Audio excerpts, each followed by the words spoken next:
Volvamos a ese momento con más detalle, porque cuanto más se observa desde el idioma y la cultura, más evidente se vuelve que no es una elección casual ni inocente.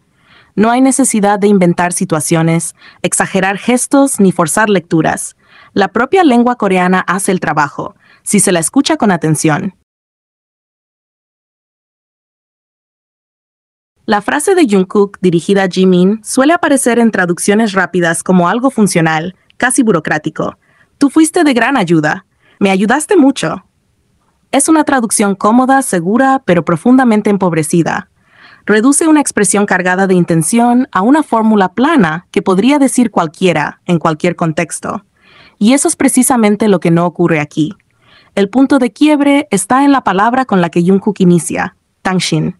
En teoría sí, Dangshin puede traducirse como tú. Pero esa equivalencia solo existe en el papel, en diccionarios básicos o materiales para principiantes. En el coreano real, el que se usa entre personas que se miran a los ojos y comparten espacio, Dangshin es una palabra pesada, emocionalmente marcada y por eso mismo extraordinariamente poco frecuente en el habla cotidiana.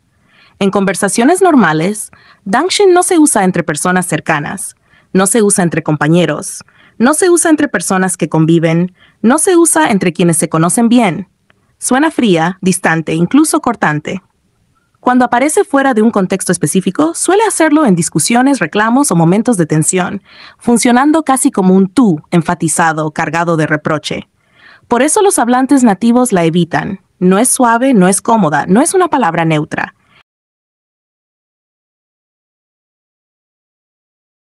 Y justamente por eso, cuando aparece en un momento tranquilo, sin tensión, sin conflicto, sin dureza, el efecto es inmediato. Existe una excepción muy clara, reconocida culturalmente, donde Dangshin cambia por completo de color emocional. Dentro de una relación íntima, afectiva, romántica, la palabra deja de ser áspera y se vuelve profundamente cercana. En ese contexto, Dangshin no significa tú, de forma genérica, sino algo mucho más personal, más cargado, más suave. Se acerca a amor, cariño, mi persona. Es una forma de dirigirse al otro que presupone confianza absoluta y una cercanía emocional donde no hay distancia que marcar. Por eso el contexto lo es todo, y aquí el contexto es claro. La escena no está atravesada por bromas bruscas, ni por juego físico, ni por discusiones fingidas. No hay ruido emocional, todo es calma. Es un momento cotidiano, casi silencioso, donde los gestos son pequeños y el ambiente es relajado. Jimin está concentrado, atento, presente. Jungkook observa, recibe y responde desde un lugar tranquilo, sin elevar la voz, sin tensión corporal. Nada en su tono, en su postura ni en su expresión sostiene una lectura confrontativa. No hay frialdad, no hay distancia, no hay incomodidad. Entonces, pensar que Jungkook elegiría una palabra que, fuera de un contexto íntimo, sonaría dura o agresiva, simplemente no encaja con lo que se ve ni con lo que se siente en la escena. Dangshin no aparece ahí por accidente. No es una palabra que se escape sin pensar. Es una elección consciente, y precisamente por eso destaca. En un idioma donde existen múltiples maneras más suaves, más comunes y más neutras de decir tú, o directamente de omitir el pronombre, Jungkook opta por una que casi nunca se usa, salvo cuando el vínculo lo permite.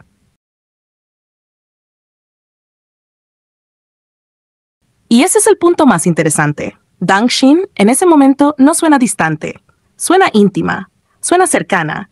Tiene una textura emocional distinta, casi envolvente. No necesita ser dicha con énfasis ni acompañada de grandes gestos, porque su peso está en lo que implica, no en cómo se pronuncia. Es una palabra que, en ese contexto, funciona como un puente directo a la intimidad, como si no hiciera falta explicar nada más.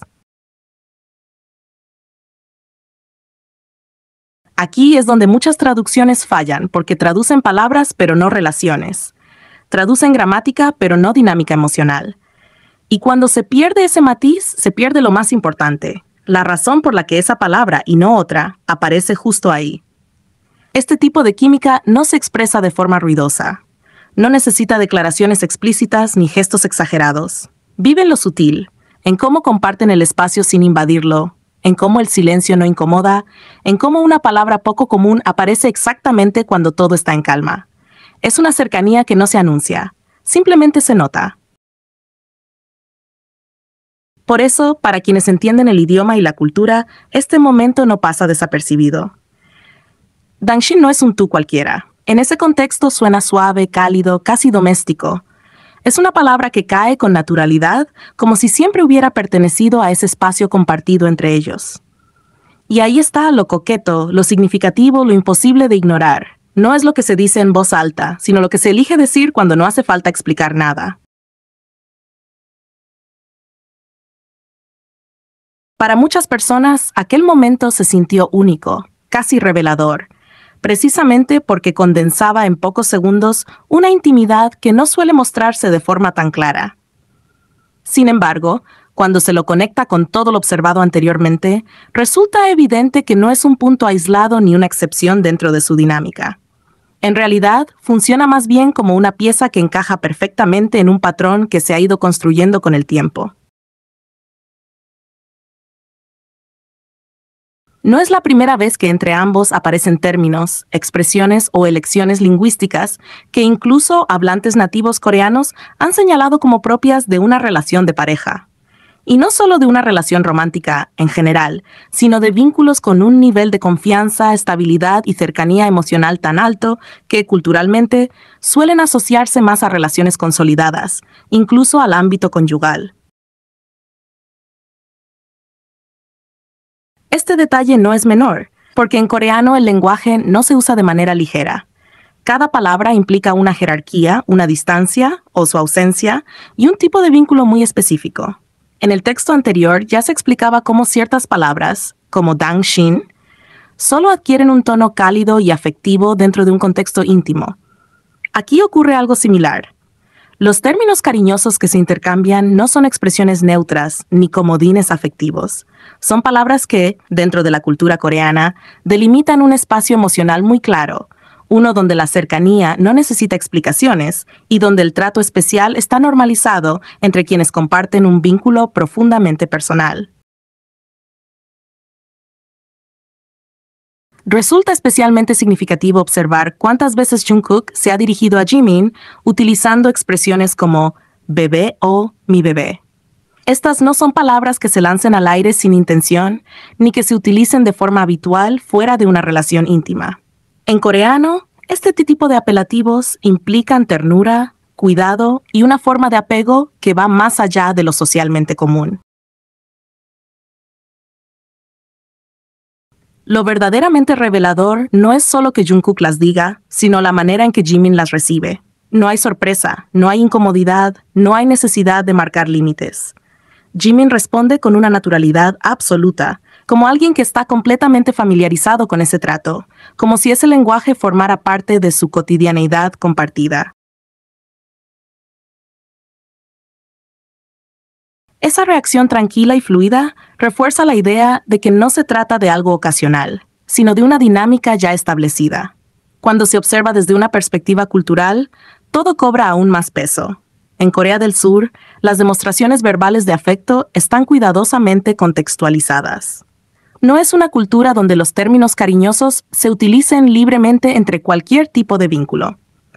Por eso, cuando estas expresiones aparecen repetidamente, sin correcciones ni cambios de tono, y además se sostienen en el tiempo, construyen un mensaje claro para quienes entienden el idioma y sus códigos. No hace falta que haya declaraciones explícitas. El lenguaje en sí mismo ya está diciendo mucho. La constancia de estas elecciones lingüísticas indica una intimidad emocional profunda, una confianza que no se improvisa y una cercanía que se vive como algo natural. Al conectar este análisis con el momento anterior, el uso consciente de dangshin en un ambiente calmo, doméstico y cargado de ternura, la lectura se vuelve coherente. No se trata de episodios inconexos, sino de diferentes manifestaciones de una misma dinámica. En ambos casos, el idioma funciona como una extensión del vínculo emocional. Las palabras elegidas no buscan llamar la atención ni provocar reacciones externas. Surgen con una naturalidad que solo es posible cuando existe una comodidad absoluta entre dos personas. Esa es quizás la clave más llamativa. Nada se siente forzado, exagerado o actuado. Todo fluye con una suavidad que revela costumbre, no improvisación. Esta forma de relacionarse invita inevitablemente a reflexionar.